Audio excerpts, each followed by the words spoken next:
বৰপেটাৰ ভেল্লাত অঘটন বিল্ডিঙৰ ছাদৰ পৰা পৰি যুৱকৰ মৃত্যু। বৰপেটাৰ ভেল্লাত এই শোকাবহ ঘটনা।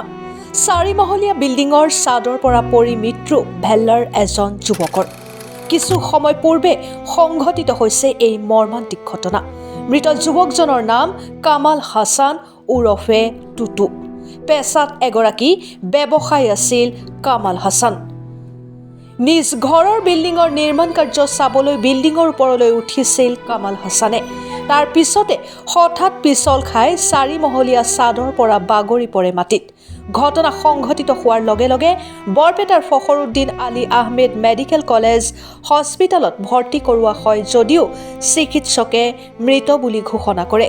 মৃত যুৱকজন ভেল্লা দৰগাহপুৰৰ আনু মণ্ডলৰ কনিষ্ঠ পুত্ৰ কামাল হাছান বুলি জানিব পৰা গৈছে। কামাল হাছানৰ মৃত্যুত শোকত ভাগি পৰিছে পৰিয়ালৰ লোক। তেওঁৰ মৃত্যুত মৰ্মাহত হৈছে সমগ্ৰ ভেল্লা অঞ্চলৰ ৰাইজ।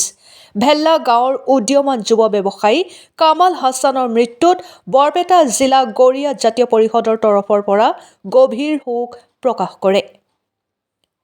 বৰপেটা চেঙাৰ পৰা শহীদুল বৰুৱাৰ ৰিপৰ্ট, পি নিউজ অসম।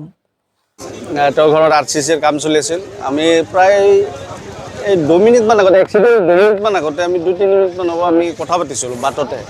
কথা পাতি তাৰ পৰা আহিছে, আহি তেওঁ ওপৰত উঠিছিলে, কাম চলি আছিলে।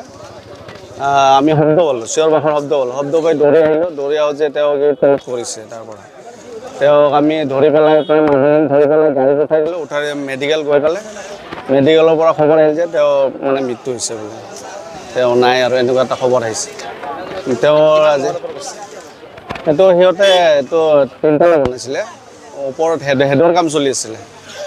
এতিয়া হেডৰ পৰা পৰিল নে এতিয়া তিনিটালৰ পৰা পৰিল সঠিক এইটো ক'ব পৰা নাই। এতিয়া যিয়ে হওক তেওঁৰ মৃত্যুত আমি ভেল্লাবাসীক শোক প্ৰকাশ কৰিছোঁ। আমি সঁচাকৈ দুখিত, মই বহুত মৰ্মাহত হৈছোঁ। আজি ভাষাই নাই, তাৰমানে এতিয়া কি ক'ম, মোৰ গায়ে কঁপনি ধৰিছে। মই নিজে দাঙিছোঁ, তাক উঠাইছোঁ, মই পাহৰিব পৰা নাই। মানে আপোনাৰ মই ঢালাই কৰি ৰাতি ঢালাই কৰি আছোঁ, তাৰমানে অলপ এইখিনি মছলা আছে, এইখিনি মছলা উলিয়াই পঢ়ে ঢালাইটো। তাৰপিছত দাদা ইয়াতে উঠছে, উঠাৰ পাছত তাৰমানে পিছলি যাই মানে পৰি গৈছে। আপোনালোকে মানা কৰিছিল নে? মানা কৰিছিলোঁ, দুবাৰ দিনত মানা কৰিছিলোঁ। ৰাতি হৈ গৈছে দাদা, তলৰ পৰা চাওক। তাৰপৰা দাদাই আহোঁতে বোলে মোৰ মানুহবিলাকে কৈ আছে তোৰ ছাইডত নাযাবি। দাদাক মই ঘুচিয়া কৰি দিছে, আমাৰ তোৰ ছাইডত নাযাবি যে। মানে ইয়াৰে মালিক আছে? ইয়াৰ মালিক। মানে কামটো আপোনালোকে কিমানখিনি কৰিছে চাব আহিছিল? কিমানখিনি কাম কৰিলোঁ তাৰমানে মালিকে কৈছে চাই আহোঁ অলপ, চাব নালাগে আপোনাৰ, মই যিখিনি কৰিছোঁ হৈ যাব, আপোনাৰ টেনশ্যন কৰিব নালাগে সেইবিলাক কাম। মই আছোঁ ন ইয়াতে। আপোনালোকে ক'ৰ পৰা আহিছে? আমাৰ ভেল্লাগড় টুটু আলী ওৰফে তাৰমানে কামাল হুছেইন, তেওঁলোকৰ বিল্ডিঙৰ কাম চলি আছিল ঘৰতে। সন্ধিয়া 7মান বজাত সি বিল্ডিঙৰ ওপৰত চাব গৈছিল।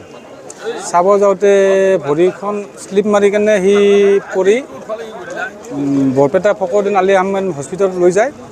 তাত মৃত বুলি ঘোষণা কৰে।